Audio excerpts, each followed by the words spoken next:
Olá, alunos do sétimo ano. Nossa aula de hoje é sobre protistas, mas especificamente sobre algas, tá? Que protozoários nós já vimos.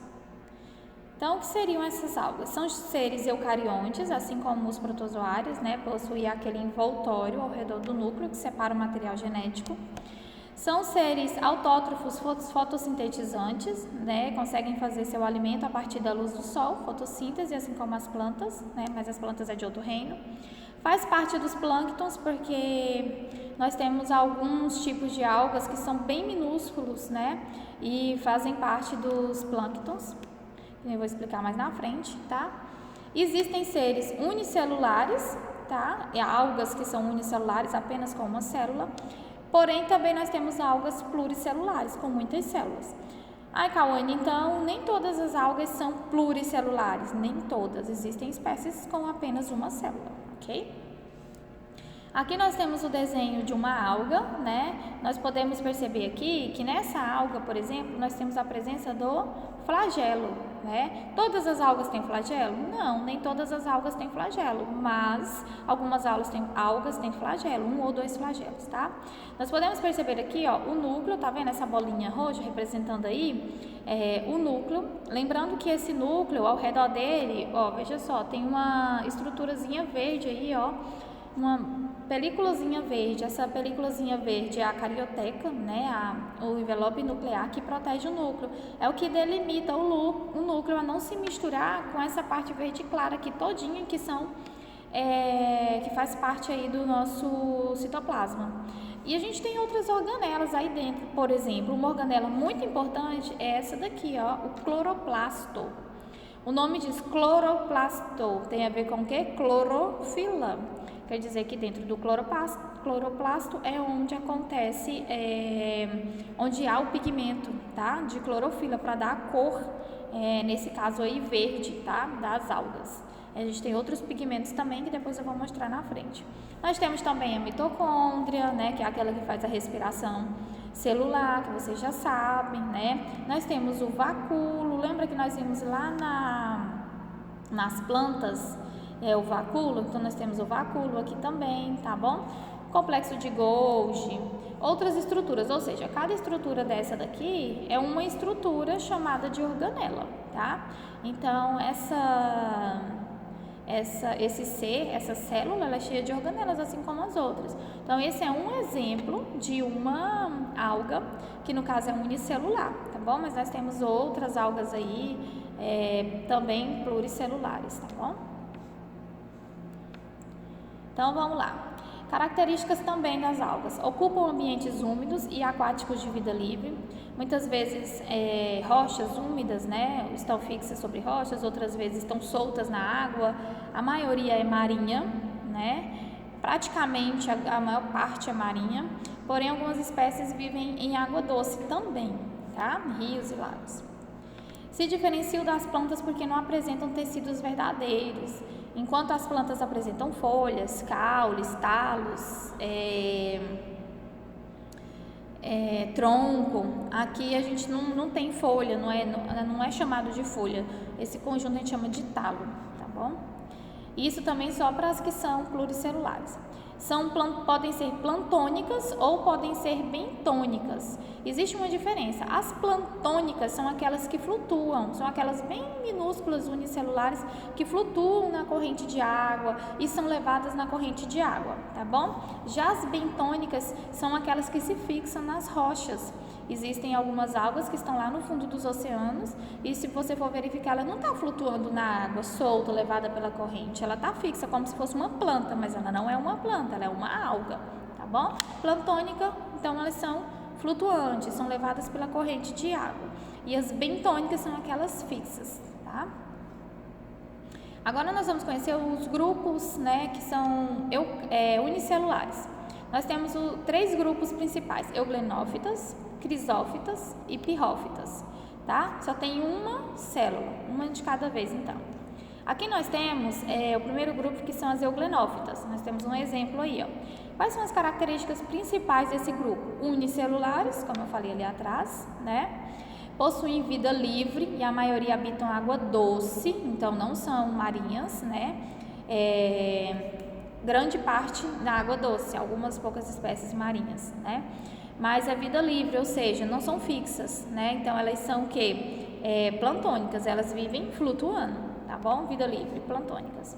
Certas espécies possuem capacidade de detectar luz. O que significa isso? Quando elas estão na corrente da água e a luz passa por dentro da água, né? Ela invade a água. Onde tem a luz, elas estão indo na corrente da água, assim, tentando se movimentar. Estão vendo lá o flagelo dela lá no desenho?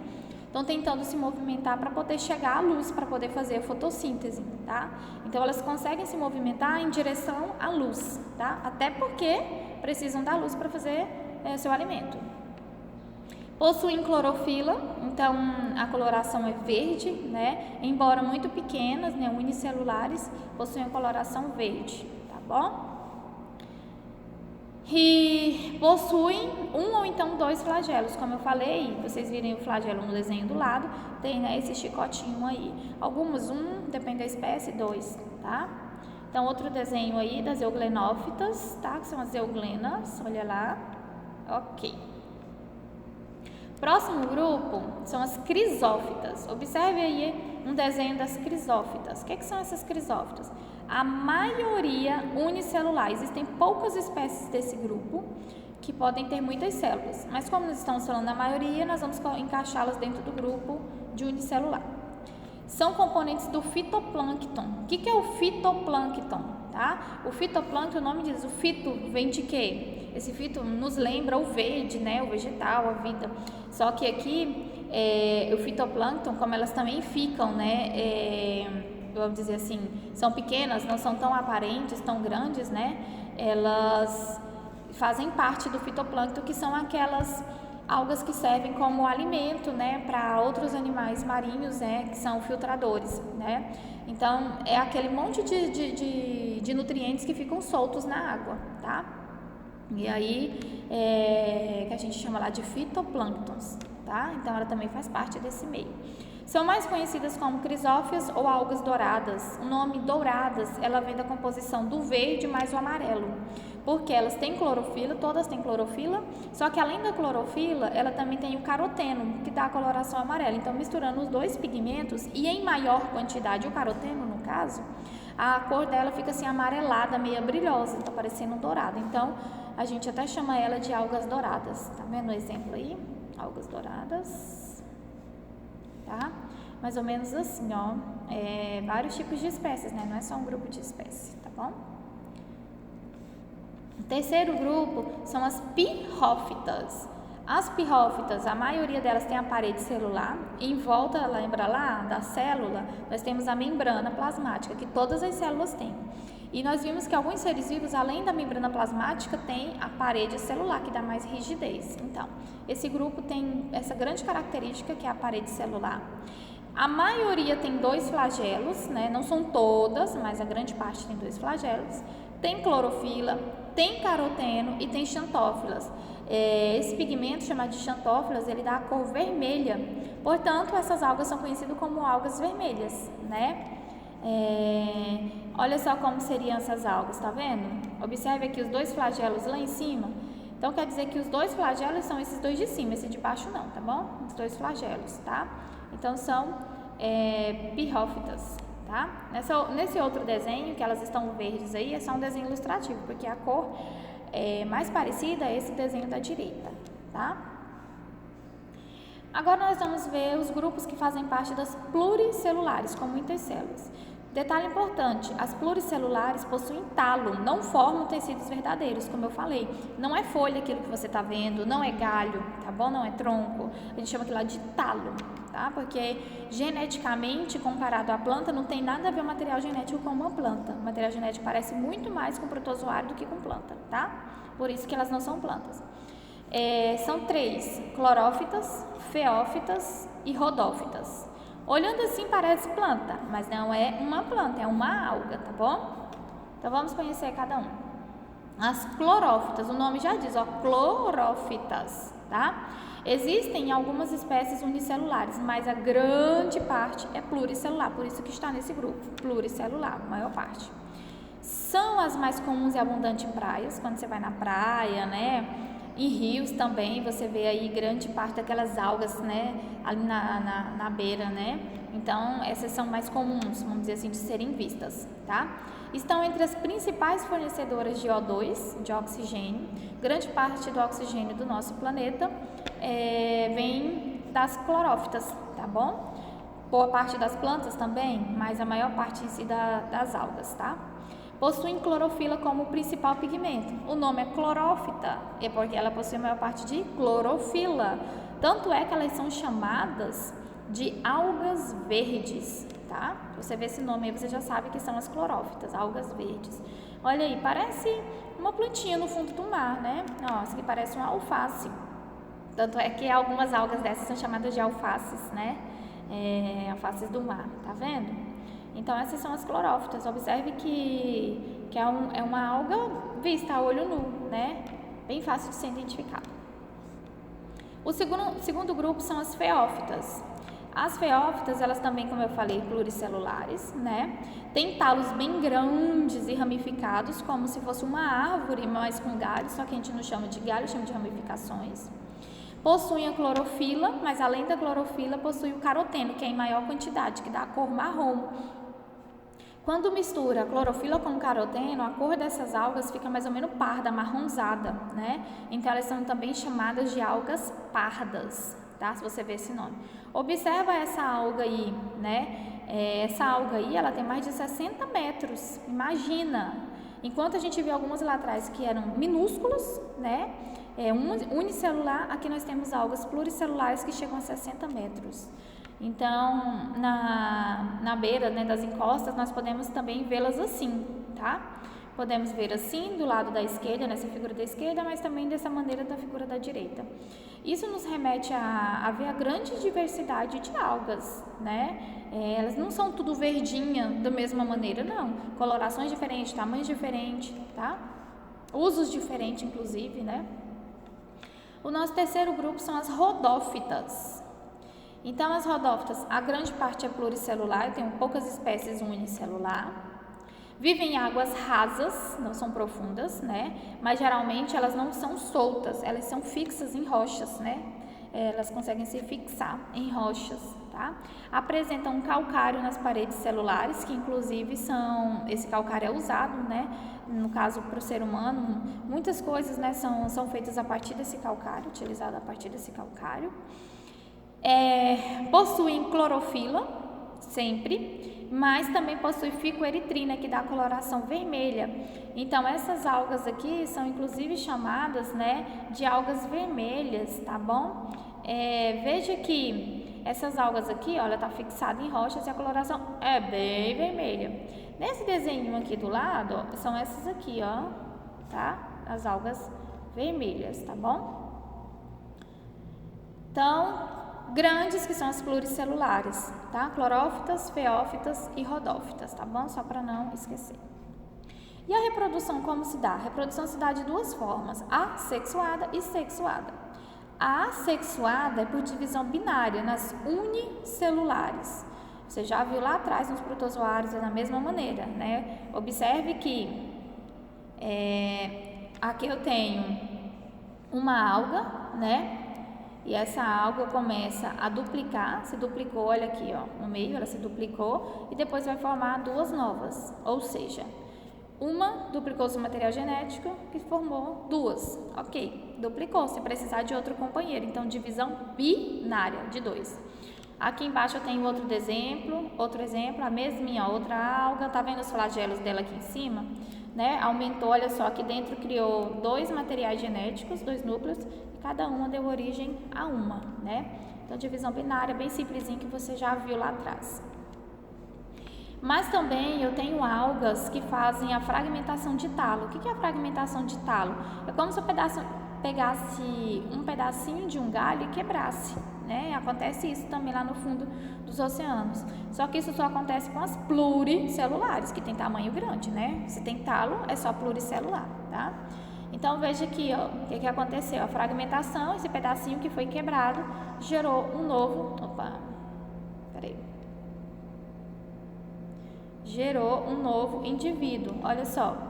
aqui, ó, isso aqui é um pedacinho de talo que foi fragmentado, vai gerar um novo indivíduo, tá bom? Cada pedacinho de talo, um novo indivíduo, tá? Como se eu tirasse um galho de uma planta, só que nesse caso nós estamos falando de alga. Pode se reproduzir também assexuadamente por esporos, né? Que são aquelas também pluricelulares. Veja aí, do ladinho esquerdo aí eu tenho uma alga e ela começa a liberar esporos. Onde o esporo cai, vai gerar uma nova alga. É como se ela liberasse, né, um gameta. E esse gameta, onde ele caísse, ele não precisava fecundar com outro para nascer. Só que nesse caso não é gameta, a gente chama de esporo, tá?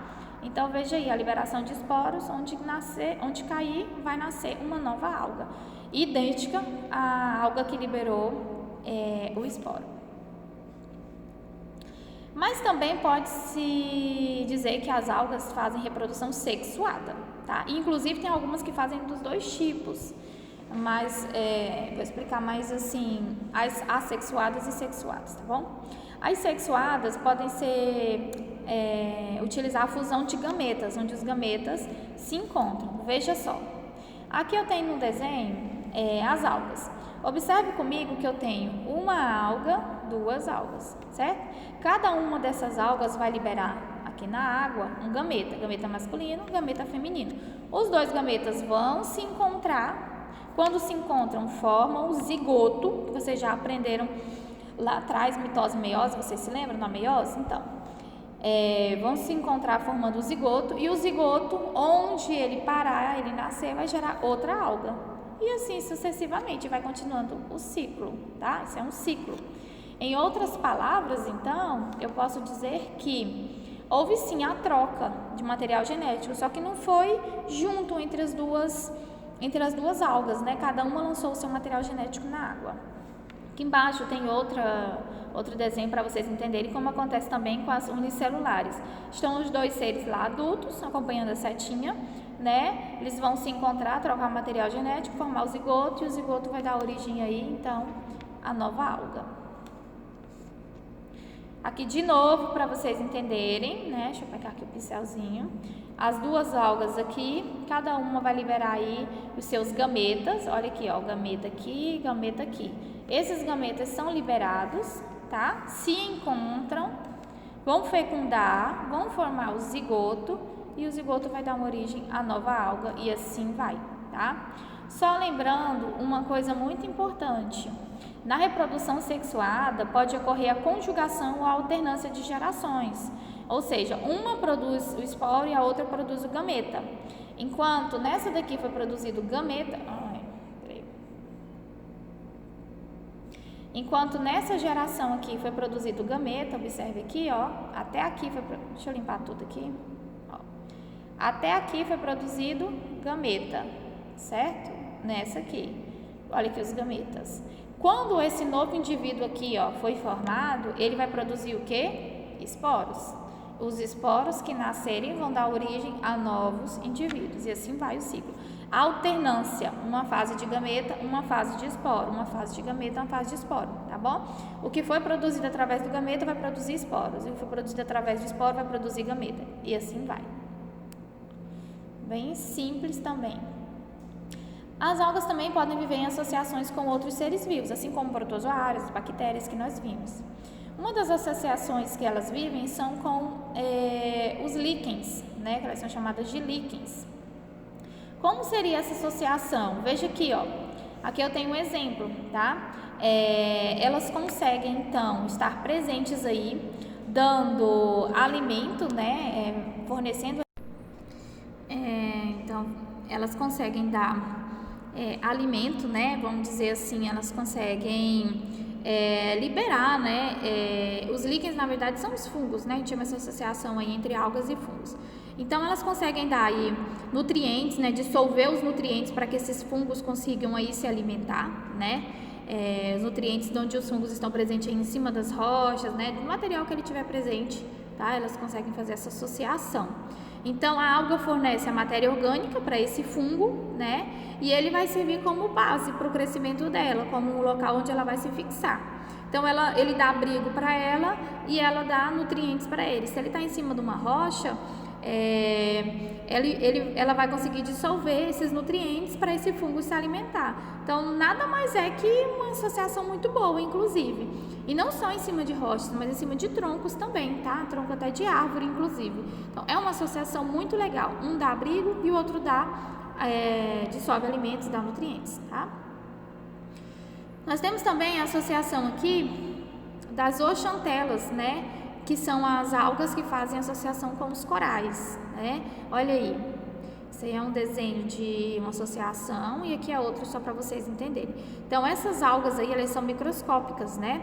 Elas vivem aí dentro dos corais, né? E a coloração que ela dá aí é uma coloração fluorescente, bem brilhosa mesmo e tal, tá? Então, o que elas fazem? Elas absorvem as substâncias que são ruins, né, que são danosas aí a esses corais, que são tóxicas, né, elas utilizam essas substâncias, elas se alimentam dessas substâncias e em troca elas liberam os produtos da fotossíntese, já que elas fazem fotossíntese, o resultado da fotossíntese vai servir como alimento para os corais, né. E detalhe também, os corais dão abrigo para elas, né? Porque pensa comigo, os corais estão ali fixos nas rochas e elas estão entre eles, acabam servindo de abrigo também, tá? Então é uma troca muito legal, né? Existe essa troca aí há mais de 200 milhões de anos. Onde, se você observar aqui na imagem da direita, você vai ver que está cheio de coral, nem dá para ver as algas exatamente, mas está cheio de alga aí ao redor, puxando as substâncias tóxicas, né, e dando nutrientes em troca para os corais, e os corais deixam elas ficarem ali abrigadas, tá? Bom, as algas então, foram duas associações que eu comentei, mas existem outras. As algas então, elas se diferenciam das plantas porque não apresentam tecidos verdadeiros, mais uma vez, porque apresentam talos, não apresentam folha, raiz, caule, apresentam talos, né? Elas são a base da cadeia alimentar aquática, como eu falei lá, do plâncton, fitoplâncton, né, daquelas algas que ficam flutuando. Muitos outros seres vivos ficam filtrando a água, né, se alimentam através da filtração, onde elas servem de alimento para outros seres vivos marinhos, tá? São sequestradoras de carbono, auxiliando no efeito estufa.